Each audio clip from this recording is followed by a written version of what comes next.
Welcome everybody to Lunch with GreenTown.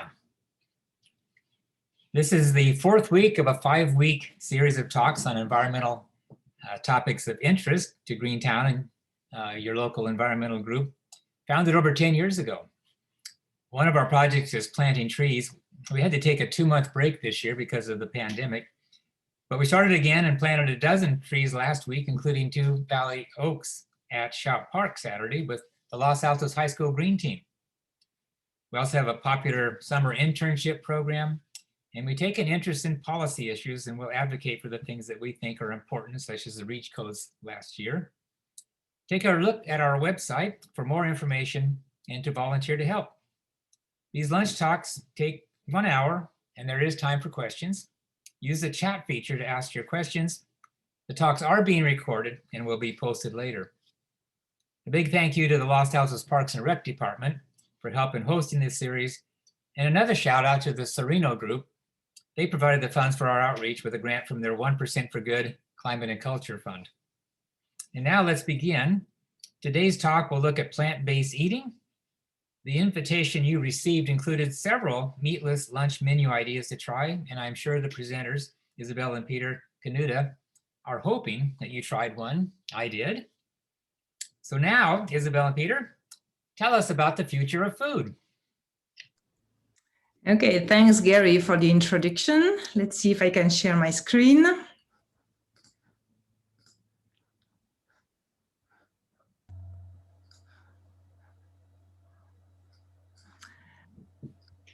Here we go. Can everybody see my slides? Yes. Okay, well, welcome, everyone. I am a volunteer with GreenTown and the founder of Chlorophyll. Chlorophyll is an all-volunteer animal advocacy nonprofit and micro-sanctuary here in Los Altos. I was going to give this talk with Davy Davidson, who is also a volunteer with GreenTown, but she couldn't make it. So my husband, Peter, is joining me, and he's an industry fellow at UC Berkeley, where he works on innovation on plant-based foods.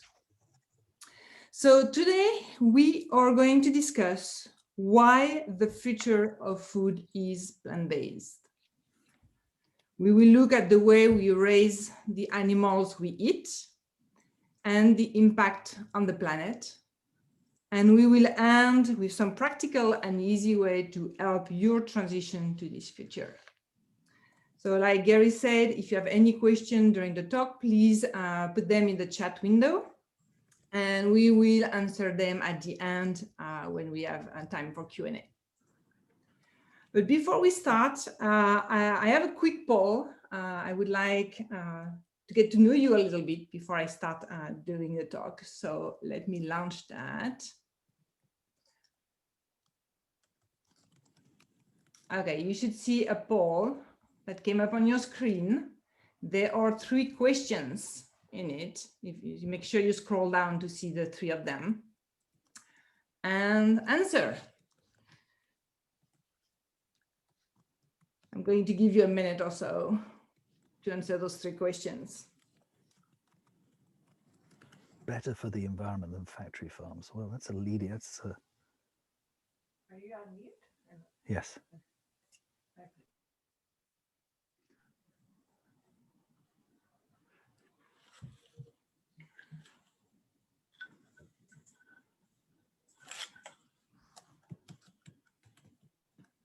About half the people have voted.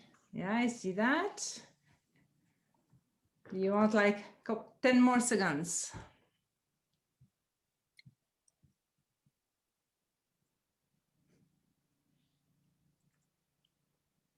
There are 3 questions, so you've got to give people a little time.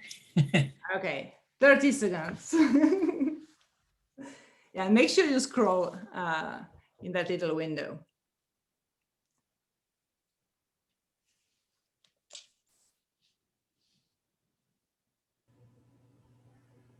Okay, can everybody see the? So we had more people enter, so a few more seconds. Isabel. Okay. No. Doing a poll here.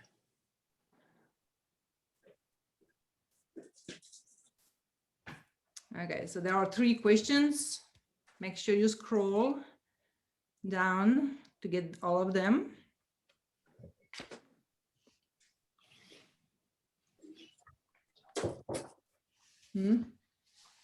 Yeah, but 2/3 of the people that replied, thank you guys. Okay. I'm going to end the poll now. And let's see what everybody replied. So how many meals in your day? Okay. Pretty split. Pretty, yeah, exactly. Very well spread. Are small farm better for the environment than factory farm? Most of you think yes. And the age of the chicken slaughter for their meat, it's split between 6 weeks and 5 months. So, okay, that's awesome. And you will get the answer to the last 2 questions, you know, as part of the talk. So let's stop sharing that. Okay, so let's start by exploring the life of the animals we eat in today's farms and see how humanely they are raised. Yeah, make sure you guys are all on mute and you can unmute at the end for Q&A. So most people, you know, want to be ethical, right? No one wants to eat meat, dairy, and eggs from sad and mistreated animals. Or the animals we eat, we raise in a humane way. According to a recent survey of US adults, 75% of people think that they eat humanely raised meat. So let's see if this is correct. The vast majority of farmed animals are raised in factory farms, also known as concentrated animal feed operation or CAFOs. In the US, 99.9% of the chickens, 98% of the pigs, 70% of the cows, and 50% of the fish live in factory farms. So we have like 75% of people thinking they eat humanely sourced meat, but most of the farmed animals are raised in factory farm. So let's see how humane those farms are. In the slide here, this is a pig farm in North Carolina. You see the buildings where the animals are confined, and the lake, I mean, that has a reddish color, are actually manure lagoons. This is how it looks inside the pig farm. On one side, we keep the mother pigs. They are impregnated as soon as they are matured and are locked into gestation crates for most of their life. I mean, they cannot turn around, they cannot interact with other pigs. And just before giving birth, they are moved to a farrowing crate. And that's what you see on the first picture. This is a farrowing crate. It's actually a bit bigger than the gestation crate. So she can lay down and nurse her babies, but she can't interact with them. And I mean, you can imagine the frustration of those mothers, after giving birth to 4 litters, they are sent to slaughter. They are only 3 years old. So on the other side of the farm, this is where we kept the pig that we grew for meat. So the piglets, we take the piglets away from their mother when they're about 4 weeks old, and they are fattened up for 6 months to reach slaughter weight. I mean, pigs can live up to 15 years. So the condition we raise the pig is, we say, especially horrible, knowing that they are very intelligent creatures. So let's have a look at the cows. One thing that many people don't know is that the beef and the dairy cows are different breeds. The beef cows are bred to grow big muscle that are going to be eaten as meat. And the cow is typically slaughtered at 18 months of age, which is a fraction of her natural lifespan. I mean, a cow can live up to 20 years. Beef cows usually spend the first year of their life on some kind of pasture. And that's what you will, if you see cows when you go hiking in the hills, you will see beef cows, actually young ones. After which they are sent on a feedlot for 6 months to be fattened up and then sent to slaughter. The dairy cow, on the other hand, have been bred to produce a lot of milk. And cows do not produce milk automatically. You know, they are like all the mammals, and human included. The mothers produce milk only when they have babies. So to produce milk for humans, cows are kept continuously pregnant for 5 years, and our baby is taken away at birth. So of course, no milk is wasted. So the male cows that are not going to, produce dairy are discarded or sold as veal. And then the old dairy cows are eventually sent to the slaughter and end up as ground beef. So like with cows, there are two types of chickens in the industry. They are the broiler chickens that are used for meat. And they are bred to grow big muscle, like very, very fast. I mean, so fast that their skeleton and their heart cannot support their heavy body. And a chicken is slaughtered at 6 weeks old, which is really a tiny fraction of their lifespan. A chicken can live up to 10 years. And they live their short and painful life indoor with very little space to move around. And that's the picture. The first picture is a typical chicken meat farm. On the other hand, the layer chickens that are used for egg, and we bred them actually to be pretty small, but lay a lot of eggs, like an egg a day, like 300 eggs a year. Since only the female lay eggs, the male from that breed are not going to grow very big, so they're not going to be useful as meat, and thus they are discarded as soon as they hatch. And most of the hens lives in cages like the one you see, and they are killed when they are 18 to 24 months old, when their production, just slightly decreases.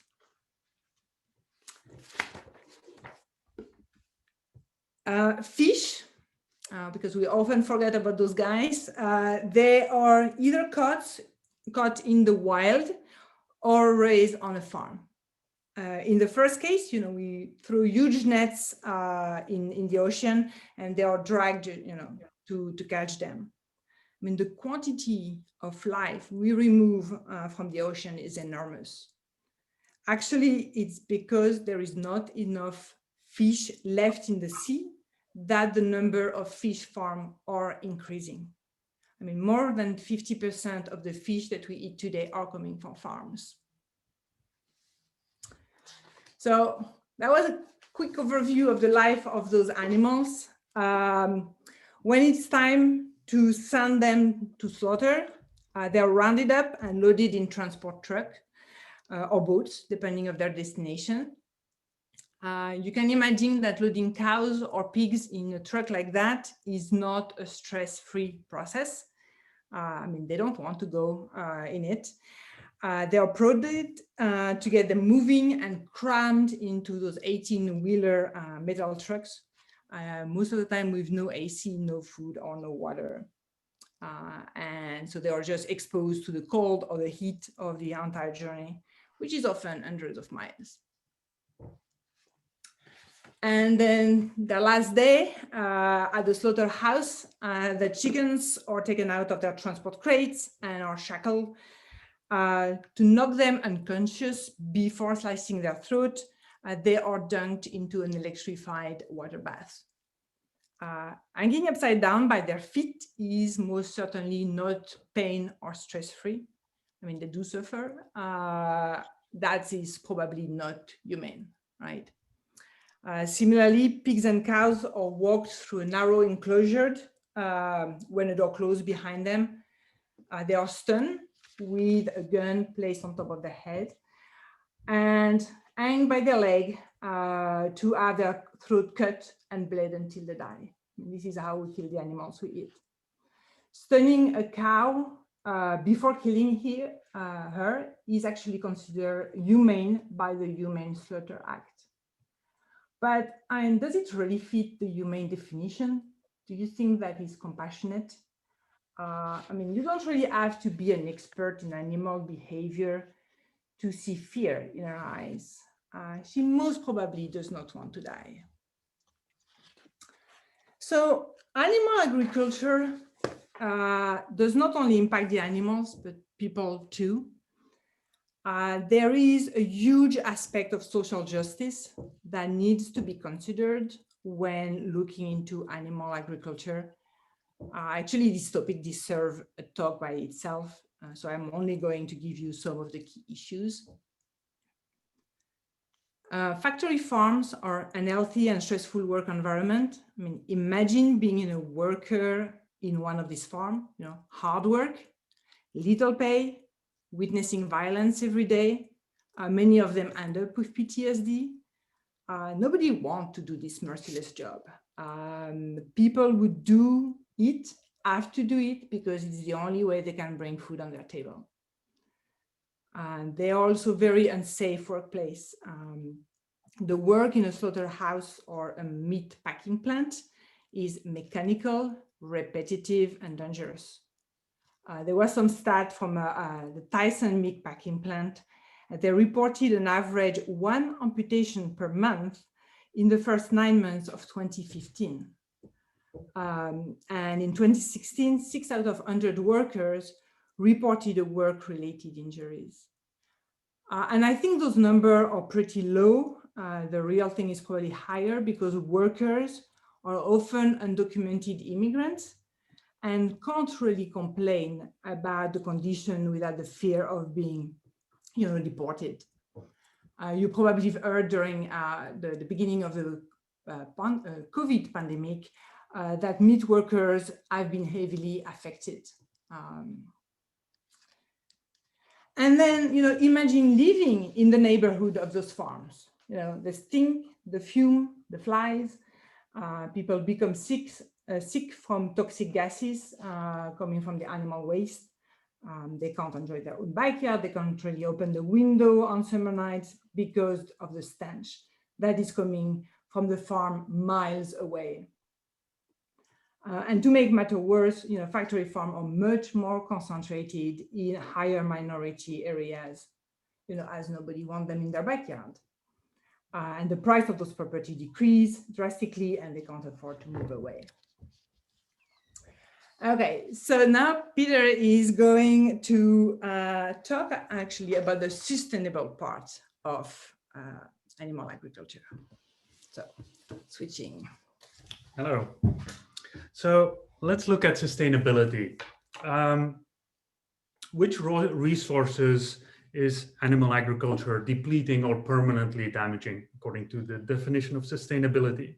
So all the data I'm going to use comes from the United Nations and the same organization that shares all the other, the same group that shares all the other climate change data from. So let's first have a look at the scale.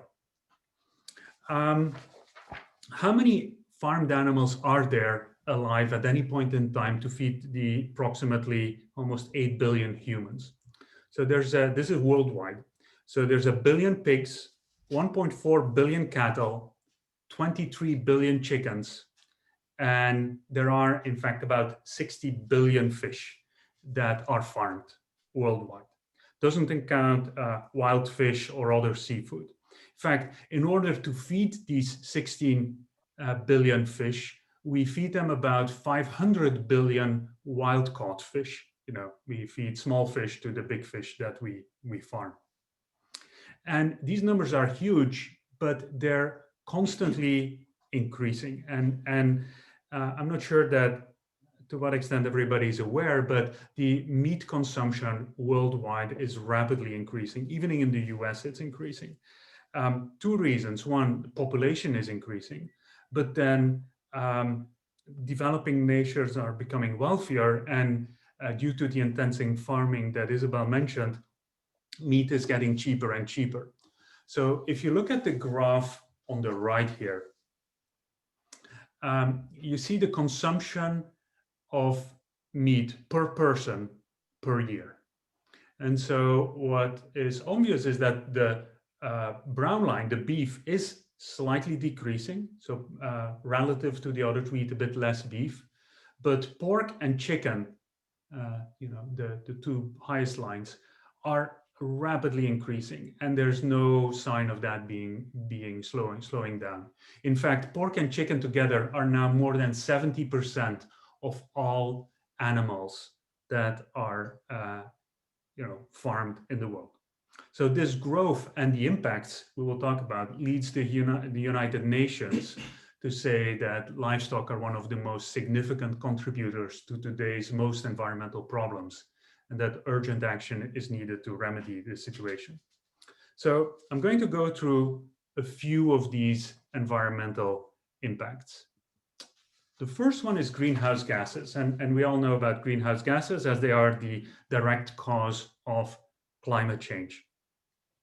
Most people are not aware that animal agriculture is in fact a bigger source of greenhouse gases than all transportation combined. So that's all trucks, cars, trains, and planes, and counts for about 18% of all greenhouse gases that we emit. I think beyond this number, what is really helpful though is look a bit deeper in what is causing that. Why is that? And it's kind of helpful in order to think about possible solutions. So I'm going to now look at these 18% and look at where this is coming from. There's really three parts. Biggest part is CO2 emitted due to deforestation. So large amounts of forests worldwide, so these are worldwide data, large amounts of forest worldwide are being burned for animal farming. And there's two reasons to do that. One is to either have space for cattle to graze, but also to grow the feed, the feed that is then going to be fed to the animals. So that's CO2, burning of forest.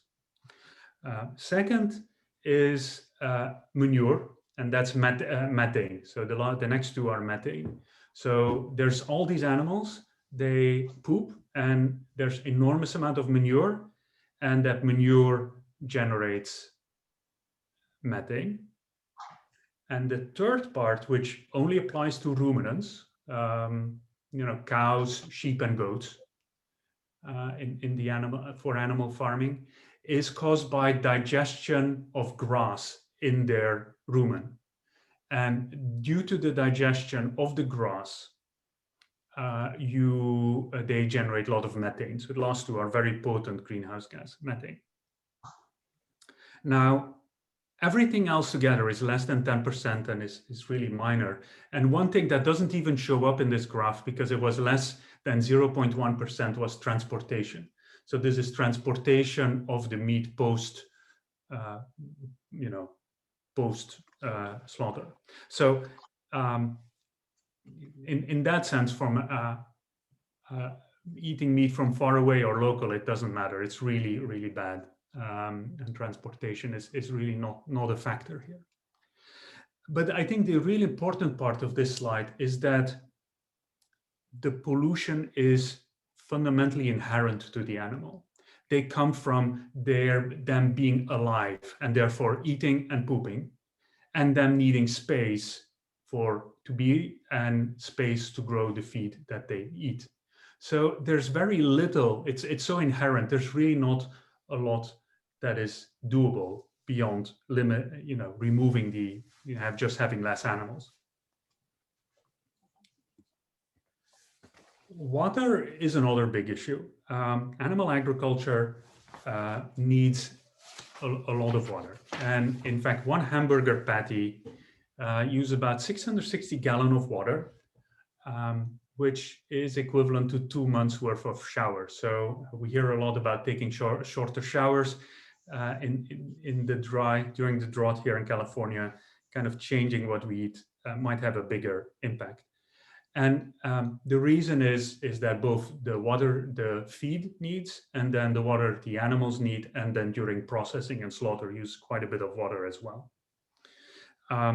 Compared to plant products, animal products just use significantly more water because it's just more efficient to eat the plant directly. So cow's milk, for example, needs much more water than almond milk, despite almonds being relatively needing quite a bit of water compared to other plants, but not compared to animals. I want to talk about land use because a lot of the problems and the deforestation in the earlier slide comes down to the land they need. So if we look at all the land on the planet, it's about 29%, the rest are oceans. There's about 70% that's habitable. And this is all the land on the world. The rest are glaciers and barren land, which aren't really, usable at all. Now, if we look at the habitable land, half of it is used for agriculture. There's still about 37% of the land in forest and 11% in shrubs. And we often hear about urban areas that are growing, but that's still less than 1%. So urban area in this kind of scale doesn't matter. It's small. Really? So if I now look at this agriculture land and split it up in what we use for livestock, both roaming cattle or roaming animals, and the plants, the crops grown specifically to feed those animals, that ends up being 77% of the life of the agriculture land. So what we end up seeing is that more than a quarter of all land on Earth, and more than a third of all habitable land is used for livestock. And so if the amount of animals is growing, then this land needs to grow. And there's really only one place it comes from, and that's forests. And that's why the deforestation is happening. Now, it doesn't have to be that way. If we eat the plants directly, we use significantly less land as well. So it takes about 3 acres of land to feed one person on a standard American diet, while only 1/6 of an acre to feed the same person on a plant-based diet. So there's a very large difference, which is kind of understandable. And so that leads to the deforestation. And beyond just the burning and the generation of CO2, there's multiple other problems with it. One is that once the forest is gone, it can't act as a carbon sink anymore. So forests are huge, as they grow, they're a huge absorption of CO2 in general. But if they're gone, they obviously can't. And the second problem is that these deforestation is actually happening in some of the most biodiverse forests on Earth, mainly in the Amazon. These are a picture from 2 years ago where there were large fires, on purpose set in the Amazon in Brazil. And they are done to make space for both animals and then the food. In fact, you might see the headline is that they're made to grow soy, and that's true. 98% of all soy grown is fed to animals. They don't go into tofu. The large majority of soy grown in the world is fed to animals.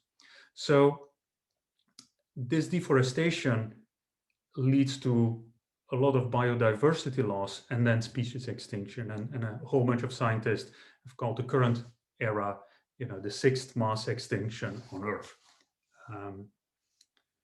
Not all deforestation is happening due to due to animal agriculture, but a large part is. Wildlife is not just limited, the impact on wildlife is not just limited to the Amazon. Fishing has huge impacts, both in the destruction of the coral reefs, just the removal of the quantity and the depletion of the oceans. But plastics, large plastics in the ocean, fishing nets count for about, the number here, 48% of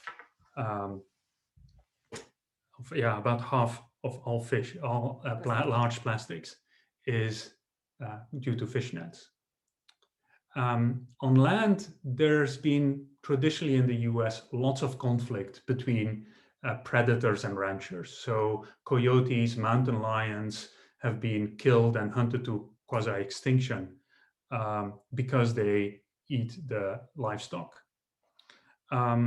Even here in our area, a year ago, Mid-Peninsula Open Space Preserve made a proposal to start killing mountain lions because they attacked the cows on their land. There was a big outcry about it and they shelved that plan. But it shows that even here, there's a lot of conflict with the few mountain lions that are here. There's also conflicts with grazers. The picture on the right is in Point Reyes, and there are tule elk there. I don't know if any of you have had the opportunity to see these magnificent animals. But there's a big conflict going on right now between the ranchers and environmentalists. There's about 660 elk on Point Reyes National Seashore, but there's 5,000 cows, dairy cattle, that are grazing on public land. And guess who is winning this fight and who eats apparently too much grass? The elk are. So there's discussions on both killing the elk or a part of the elk and relocating them so that they don't eat grass on public land for private property. I find that very, very interesting. We'll see how it turns out, but it honestly does not look very good for the elk. So, solutions, or one thing I often hear is that, especially in richer areas like ours, people want to buy better meat. They're aware of the horrors that Isabel mentioned before, and they turn to small local farms. And I want to look at the environmental impact. But first, let's look at the two things that make what makes a small factory farm? What are the main items that they pride themselves on? And I think there's two. One is the animals get significantly more space to live. They're not enclosed in these sheds. They actually go outdoors, and you might hear of pasture-raised chicken or pigs, or cattle might roam on grasslands for all of their life. So significantly more space. And second is that the animals might live a bit longer. So small chicken farms, instead of using the high intensity breeds that are killed at 6 weeks, they might use another breed that more traditional breeds that grow over maybe several months. So they live longer. So clearly these farms are better for the animals. They're better for animal welfare. They're treated better. They can be outside. But if we look at the pollution, there's some really counterintuitive things happening. If you remember on the earlier slide on greenhouse gas, the pollution comes fundamentally from the space they need, which leads to deforestation, and the how long they live, because the longer they live, the more they eat and the more they poop. So if you are going to give animals more space and have them live longer, the greenhouse gas pollution per pound of meat produced is actually significantly higher than in the in high intensity farms. That's very counterintuitive, and we don't see it. You don't notice it because you look at these farms and like, okay, this is nice. The reason is that they're just so small. They're so few. And if I look at chickens, less than 0.2% of the chickens are raised in those kind of farms. So if you would take this small farm and instead of having them run 500 or 1,000 chickens, you now give them like 200,000 to 500,000 chickens, which is what some large farms have. It doesn't work. You would need to have significantly more space. And so it doesn't, at the same production level, at the same consumption level, it is actually worse. And this is, it's counterintuitive, but it's not, I think, controversial. And there's many studies that study the impact of moving, for example, all cattle to grass-fed and study their impact. Okay, so what could be another solution? Hi, okay, so raising animals for food is not human. And with the number of animals we eat, it's not sustainable either. So yeah, what should we do? Well, the obvious solution is really to eat less meat, dairy, and egg. I don't see all of you, but I can imagine some of you rolling your eyes like, oh no, here she goes. She wants everybody to be vegan. Well, I want you to realize that most of the food you already eat is vegan. It's not a separate food group. I mean, we are talking about fruits, vegetables, nuts, seeds, beans, lentils, mushroom, grain, herbs, and spices. And you are already eating all that. Plant-based eating is a win-win-win. You protect the environment, you save the farmed animals, and it's even improving your health. I mean, some illnesses like heart disease, diabetes, and certain cancer are directly linked with the food we eat. So I know that changing that, what we eat may seem impossible. And I'm going to walk you through 3 steps that's going to make that transition easier. And personally, what helped me to go and stay vegan was focusing on the victims, the animals and the planet, instead of myself and my taste buds. All right, so step number 1 is to reduce your consumption of meat, dairy, and egg. I mean, that seems like it's obvious, reduce. And one easy way to do that is to make the portion, the meat portion smaller. Okay, and then you replace, you basically fill the rest of the plate with lots of vegetables and plants. Okay, so don't go for a big steak with 3 asparagus, but go like half of that and add a lot of delicious plants in it. There are many other ways to do that, like only eat meat, dairy, and eggs only a few times a month. And there are many programs out there to help you do that. I mean, one is weekday vegetarian. It's basically, you only eat meat on the weekends and you are plant-based during the week. There is vegetarian before 6, which basically breakfast, lunch, and all the snacks are plant-based, but dinner is whatever you want. You probably heard about Meatless Monday. You can choose any day, it doesn't have to be Monday. There is programs like Veganuary, where you do a month only plant-based. And usually they say January because everybody has the good resolution at the beginning of the year, but you could do it any month.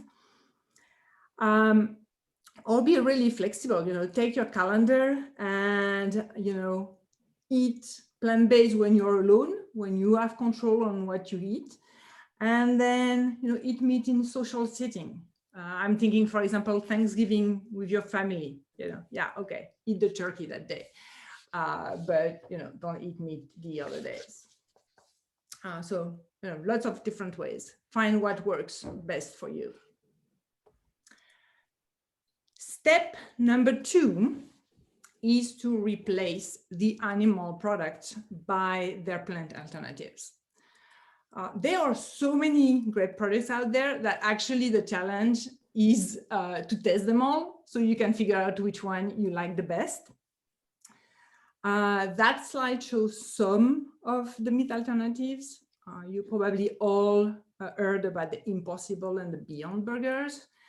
So if you like doing barbecue, put those on the grill and impress your guest. They put tofu deli slices in your sandwich for a quick lunch. Garden is it's a brand that has been there forever, has a lot of products that taste like chicken. They actually have also things fish and beef. And there are more recent companies like Good Catch or Sophie Kitchen that are focusing more on the seafood, on the fish and the seafood. And what I put on that slide is totally not exhaustive. There are so many companies and products out there. Just start looking for them at the store. And a lot of stores start to have all those options. I mean, Whole Food is one, here that has really a lot of them, but even Trader Joe's and Safeway do have, start to have a lot of product. And lots of restaurants are starting to offer these products on their menu. I mean, the burgers especially are, you will most of the time find Impossible or Beyond as an option. This slide is quite busy. This is my dairy slide because there is so many dairy replacements out there. Milk, butter, and ice cream are some of the easiest dairy product to replace. So if you want to start, with that, start with that. There are so many choices that I'm guaranteeing you that you will find something you like. And when COVID is over, we will resume the testing workshop we started a year ago with GreenTown, where we basically gather and have all those different brands and everybody can test and figure out what they like. My favorite milk is the oat milk from Oatly. For the butter, I use Miyoko's butter. I actually did a blind test with my mom, and she was not able to say the difference between with cow's butter. So that was really awesome. My favorite ice cream is from Nada Moo. This is the one that's on top on the picture there. It's based with, they use coconut milk as the base, but there is so many, really try them. Actually, that's really a fun exercise to do as a family. Buy all the different, non-dairy ice cream and just do a test game.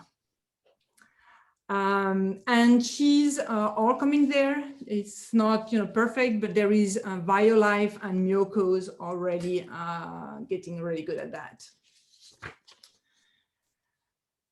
Regarding the eggs, it's actually, if you are baking, this is actually super easy to replace eggs because in baking, it's used as a, we use the binding property of the egg, not the taste or, anything of that. So to replace one egg in a recipe, use 1/3 cup of applesauce. You could use flaxseed, you could do mashed bananas, some tofu, or there are some commercial egg replacer like the one from Bob's Red Mill. My favorite are applesauce when I make a cake, flax when I make cookies, and tofu when I make things like custards. And silken tofu is like a tofu very soft. That's really good for that.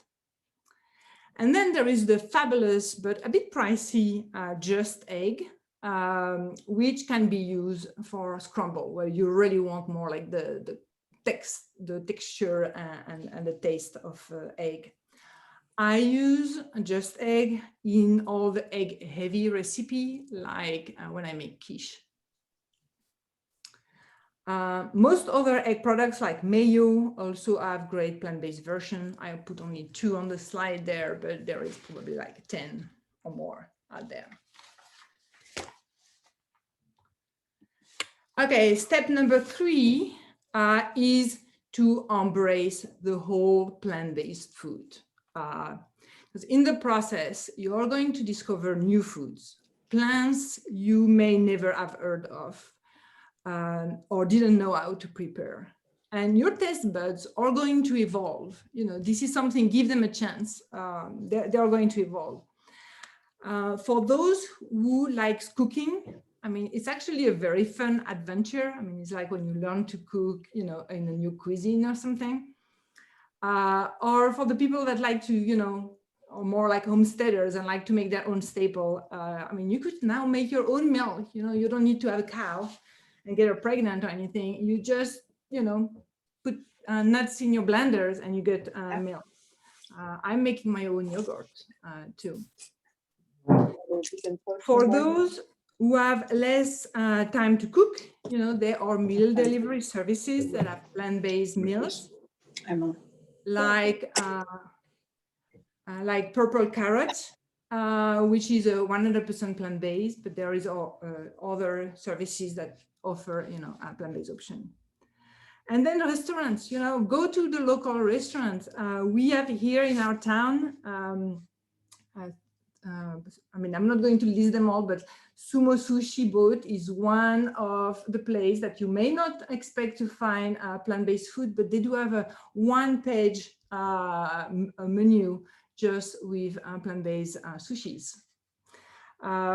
Red Berry Coffee Bar have a lot of vegan options on their menu. And you know the best, they have croissant, vegan croissant, and that's pretty awesome.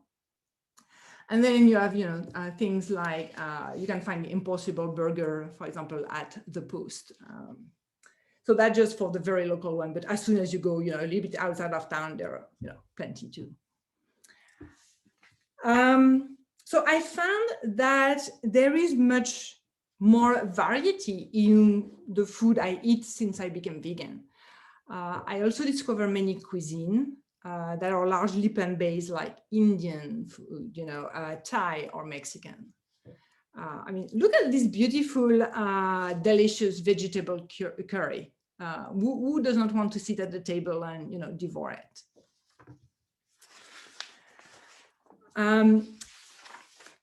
I also learned to veganize. I don't know if it's a word, but basically to take a recipe and make it plant-based. And I learned to veganize most of the dish I grew up with. You know, as you know, French cuisine is pretty heavy in dairy. I mean, we put crème fraîche and butter everywhere. So here I am making, the first one is a cashew cheese log, which is made just with nuts and spices. I can make crepes. You know, I didn't have to give up crepes. I just use, you know, egg and milk that are coming from plant. And we don't have to give up for dessert either. I'm making chocolate mousse. This one in particular, I use avocados as a base. Those shots are actually taken from a series of a short cooking video I started doing since I got locked down during COVID. And basically it's to show how easy it is to eat plant-based food without giving it, you know, up to the thing you like.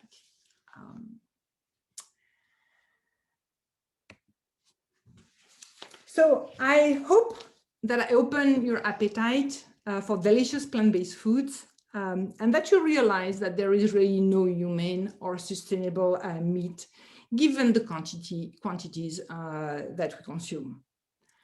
Reduce, replace, and embrace are 3 practical steps to transition to plant-based eating. And the future generations, the animal, and even your body will thank you. So now we are going to open the floor for questions. So Isabel, thank you and Peter so much. It got off to kind of a grim start, I have to say. I guess you have to make the case in order to make people make pretty dramatic changes. And so I completely understand that. And I am glad that you ended up on such a happy note. This is a beautiful picture. And the fact that it can be done. I know it can be done. There are several good comments and questions in the chat box, and I'll get to those in a second. But the first one that came to my mind is the point you made about greenhouse gases, more from animals than from cars. And I thought cars was the biggest problem that we had here in Los Altos. And so that's pretty disturbing. And the other thing is we have a climate action plan that's trying to reduce our greenhouse gases, but it doesn't really take into account the foods we eat.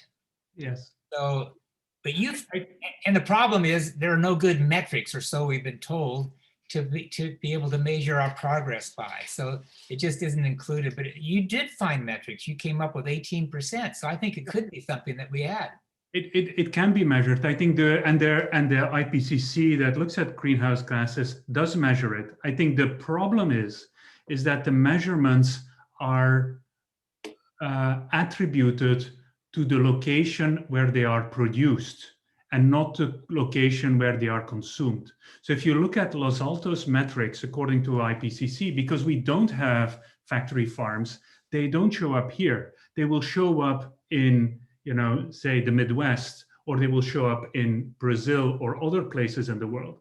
But it's just because they are attributed to the place where they are produced, and not consumed. But they're not really the source, right? We eat them. If we would stop eating them, they wouldn't produce them, and the things would resettle.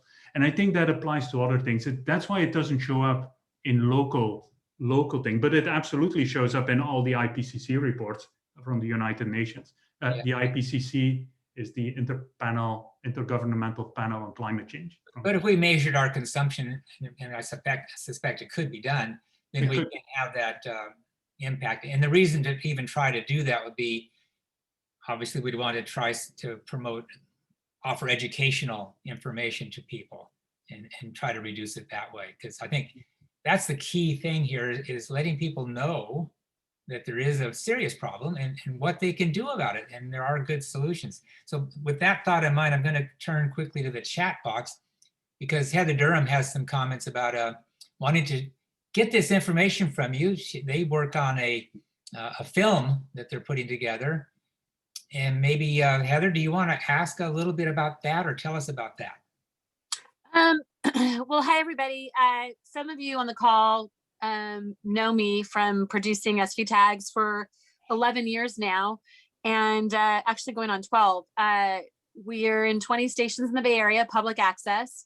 And we were going to, I was going to take my 85-year-old mother on a road trip with me to Montana and then across the states to Massachusetts last year. But of course, COVID got in the way with that. So we purchased USA tags and Tags USA so that we could expand to other markets. We actually produced high tags for Hawaii before. And our purpose is to share information about technology, art, green, and sustainability. So if there's any collaboration, we'd love that. And we're just kind of doing the show planning now. Of course, we have to come up with the budget and all that, but that's another conversation for another day. Okay. Well, thanks, Heather. We'll be sure to, if you can't reach out to them, we can make the connection somehow. Yep. I have probably 17 email accounts, and the ones that some of you have, Eric and some other people from like Eco Green, they're fairly full right now. So I just put up the collaboration one because it's not full. So my info at and contact and Durham at, they're all pretty full right now when people send me video files and stuff. So yeah, so that's the best one right now. I just put in the chat window both our email address where people can contact us. Okay, I'll take a snap of it. Yeah. Good. And you did ask about sharing the slides. These talks are being recorded, and one of these days I'll get them actually posted and put a link up. Yay. And I want to just give a shout out to Mia McDonald's. She's actually calling in, checking in here from New York City. Thank you, Mia. Awesome. Hi. That's really cool. Anybody else have a question they want to just shout out? We've got a couple minutes left, and that's really about it. No, but I'm going to comment. I was eating a breakfast burrito that my fiance brought me, and I had to put it down and put it away. because it did have meat in it. And I do try to switch up, but my 85-year-old mother, who, when I don't have meat, when I try to do, just vegetarian, plant-based, she tends to pitch a fit. And, she's 85. When she wants to eat something, whether it's a donut or something meat, if I can get her to eat, it's a good day. Yeah, she probably doesn't eat that much. And I think this is, the process, reducing is a big stage, and, what you can do alone, by yourself when you have full control on what you eat, go plant-based, but if not, social settings, when you're with your mother, that's fine. Reducing is a big key. So it's wonderful. Yeah, Could you give us one of the restaurants that you were talking about in local restaurants? Yes. What was the question? You want me to repeat the restaurants? Well, I thought you named one, but I didn't catch the name. Yes, so Sumo Sushi Boat is a Japanese restaurant in town that provides sushi, so it's mostly fish, but they do have a full page on their menu with just plant-based sushis and dishes, and they are really delicious. So the other one that I like also, and we usually do meetings, a GreenTown meeting in there, is the Red Berry Coffee Bar, because they have also a lot of choices, plant-based choices. So you don't have to go very far. And they have good coffee. Yeah, too. All right, we're down to the last couple of minutes. So I just want to tell you that the next talk that's coming up Thursday, 2 days, is going to feature local artist Linda Gass, showing us that art can change our environmental consciousness. I know this will be an interesting talk, fascinating and inspiring. I will be sending out the Zoom link later today, and I hope you can make it. And on that note, thank you, everybody. That was great. Thank you for the talk today, Isabel, Peter. Thank you. Bye. Bye-bye. Bye-bye.